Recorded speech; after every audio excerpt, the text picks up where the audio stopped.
Assalamualaikum warahmatullahi wabarakatuh. Selamat pagi, salam sejahtera anakku sekalian yang saya cintai. Marilah kita lanjutkan pembelajaran kita. Pagi ini kita akan belajar tentang penjumlahan. Nanti akan kita fokuskan tentang menjumlahkan sebuah bilangan. Namun sebelum kita lanjutkan, kemarin sekalian telah menjawab tugas yang diberikan Pak Guru.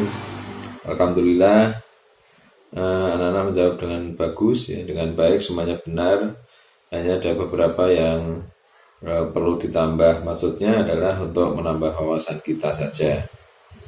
Jadi kemarin Pak Guru memberikan tugas untuk menuliskan kebiasaan-kebiasaan yang baik sebelum kita makan. Kemarin ada yang menjawab berdoa, ya.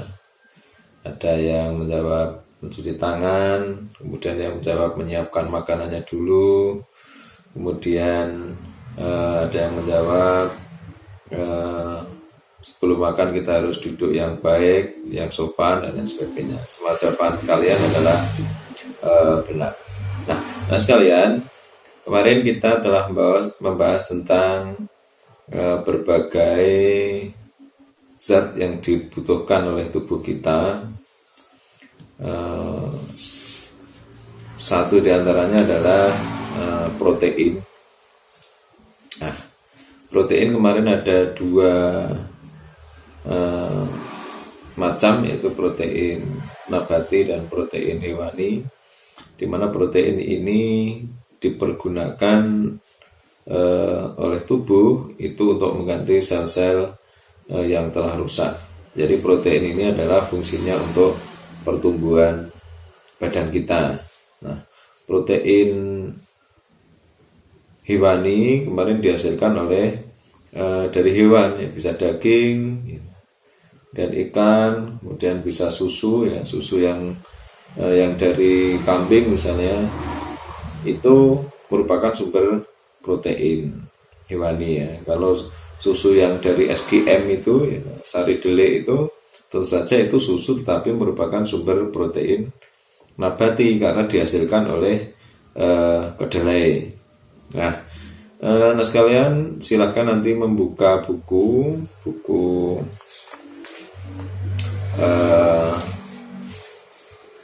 tema 1 halaman 40, 41, ya, 42, kemudian 43 sampai 44. Nah, di situ anak-anak sekalian bisa mempelajari beberapa aturan sebelum makan, ya. Kemudian ada salah satu contoh makanan yang merupakan sumber protein hewani, yaitu susu sapi.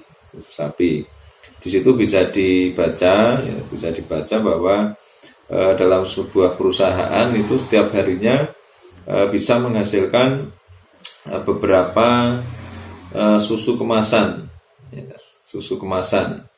Di situ bisa dibaca, ya, perusahaan A itu menghasilkan setiap bulannya 1.200 kotak, kemudian perusahaan B 3.000 kotak, perusahaan C ini 4.800 kotak, kemudian perusahaan D 3.250 kotak, kemudian perusahaan yang kelima adalah perusahaan E menghasilkan 2.200 kotak.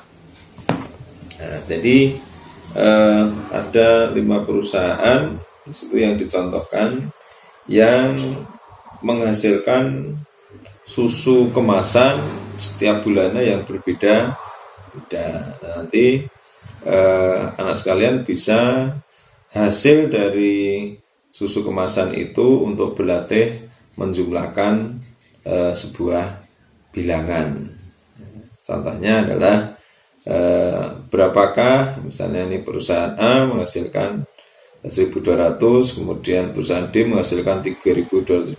Nah, berapakah jumlah susu kotak yang dihasilkan oleh dua perusahaan tersebut. Nah, cara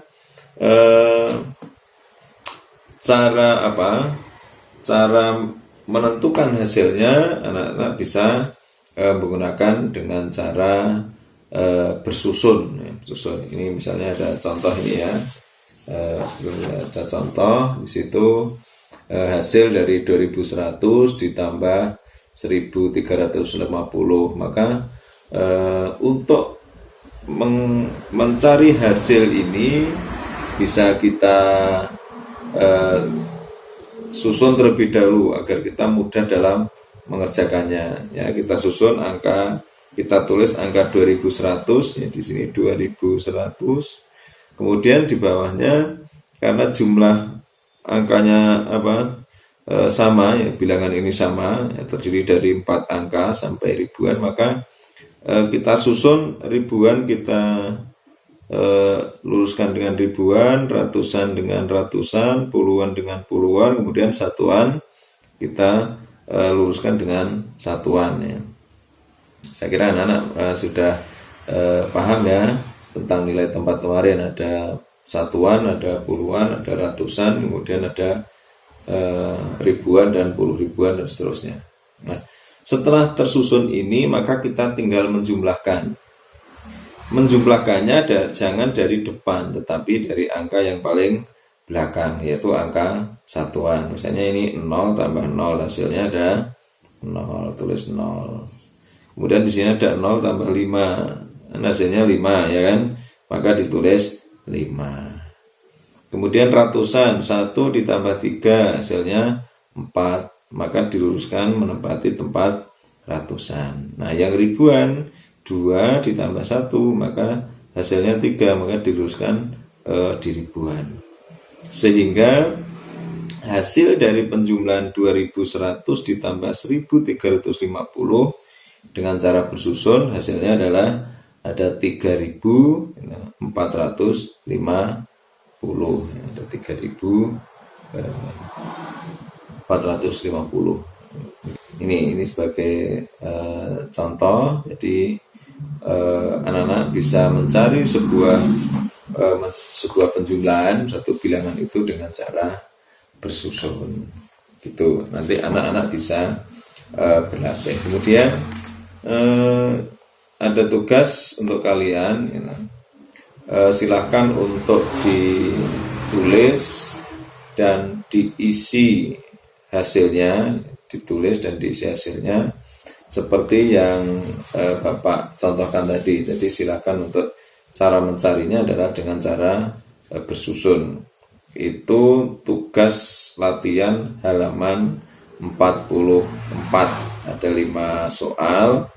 Silakan itu ditulis, kemudian diselesaikan jawabannya dengan menggunakan cara bersusun. Itu ya. Oke. Saya kira itu untuk pelajaran hari ini. Jika anak sekalian masih kurang paham, nanti bisa tanyakan Pak Guru lewat Jabar, lewat WA. Itu ya, tetap semangat untuk belajar. Mudah-mudahan kita menjadi anak-anak yang pintar. Itu ya, kita akhiri. Assalamualaikum warahmatullahi wabarakatuh. Salam sehat, tetap semangat.